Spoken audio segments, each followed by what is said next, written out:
আগে তো তালিকা বেরোতে দিন, সাসপেন্স তো আছেই, তারপরে প্রতিক্রিয়া দেখুন, তারপরে প্রতিক্রিয়া নিন। এখনো পর্যন্ত তৃণমূলের পক্ষ থেকে বিভিন্ন জায়গায় ভয় দেখানো হচ্ছে, হুমকি দেওয়া হচ্ছে। না, ভঙ্কি ভয় তো অনেক আগের থেকে 3 মাস ধরে দিচ্ছেন, কি লাভ হলো? তা মমতা ব্যানার্জি মেনে নিয়েছেন যে 1,20,00,000 লোকের নাম বাদ যাবে। আমরাও তো এটাই বলেছিলাম, তো দেরিতে কেন মানলেন? উনি তো পার্লামেন্টে তুলেছিলেন 2005 সালে যে অনুপ্রবেশকারী পশ্চিমবাংলায় ভরে গেছে, এদের না সরালে বাংলা শেষ হয়ে যাবে। তো এই 20 বছর চলে গেল, উনি কি একটাকেও বার করতে পেরেছেন? না তখন ড্রামা করেছিলেন, না এখন ড্রামা করছেন? এখন উনি বুঝে গেছেন ওটাই এখানকার বিপদ ছিল, ওটাই এখন সম্পদ হয়ে গেছে।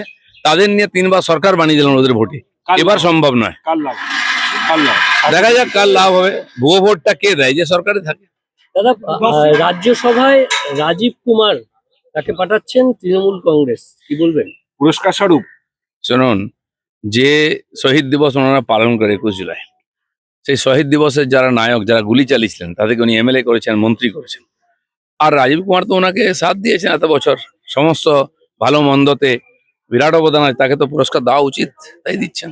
মানেকা গুরুস্বামী নতুন চমক তৃণমূলের প্রার্থী তালিকায়। ঠিক আছে, রাজ্যসভায় যাকে ইচ্ছা পাঠাতে পারেন, পার্টির সেটা অধিকার আছে। উনি তো অন্য রাজ্যের লোককেও পাঠিয়েছিলেন, কিন্তু ওখানে টিএমসি কি শুরু হলো? হলো না তো।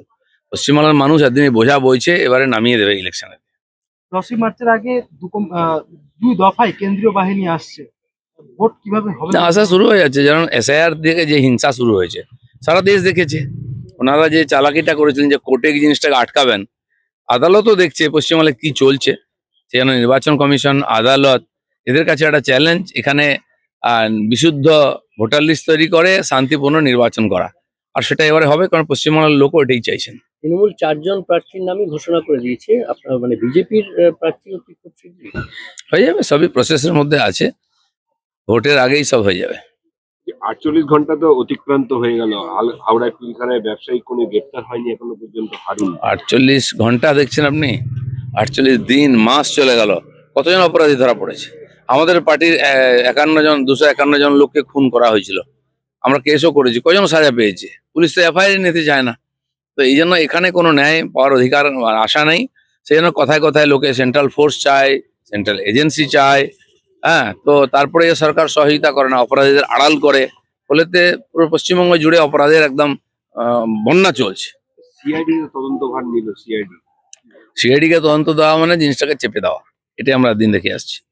দাদা, রঙের উৎসব, আজকে রং খেললে কি বার্তা দেবেন রাজ্যের মানুষকে? ফেব্রুয়ারির শেষ দিন আজকে, এত কুয়াশা হয়েছে, এটা একটা অভূতপূর্ব। ফেব্রুয়ারি মাসের শেষ, আর কুয়াশা একদম ভরে গেছে, গাড়ি চালাতে পারছে না লোকেরা। বিচিত্র, গতকাল ভূমিকম্প হয়ে গেছে।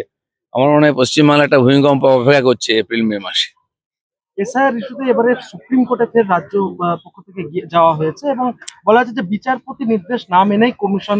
দেখুন, সুপ্রিম কোর্টের কথা ওনারাই আগে মানেননি। সুপ্রিম কোর্ট বলেছিলেন সুরক্ষা দিতে হবে এসআইআর কেন্দ্রে, আইজি, ডিজি, এসপি কেউ মানেনি, তো সরকার তার জন্য দোষী।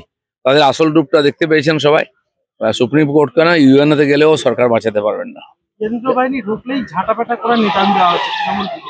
না না, এসব ডায়লগ পুরনো হয়ে গেছে। এসআইআর আগে নেতারা বলেছিলেন যে বিজেপির লোকদের কাছে বেঁধে দাও, যে বিএলও আসবে তার হাত কেটে দাও, করতে দেবো না, রক্তগঙ্গা বইয়ে দেবো। কি করতে পেরেছেন? এসব ফাঁকা আওয়াজ।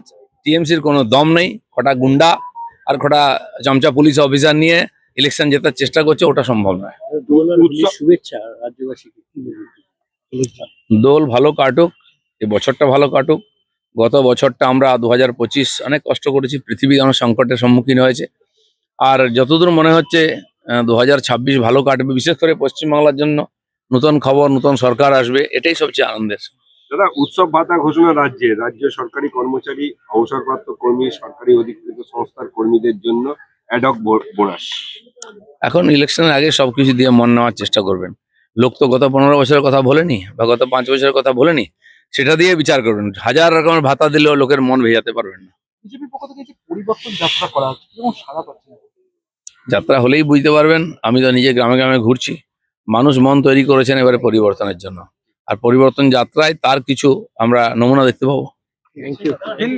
আমাদের ভিডিও ভালো লাগলে লাইক এবং শেয়ার করুন। কমেন্ট সেকশনে গিয়ে জানান আপনাদের মতামত।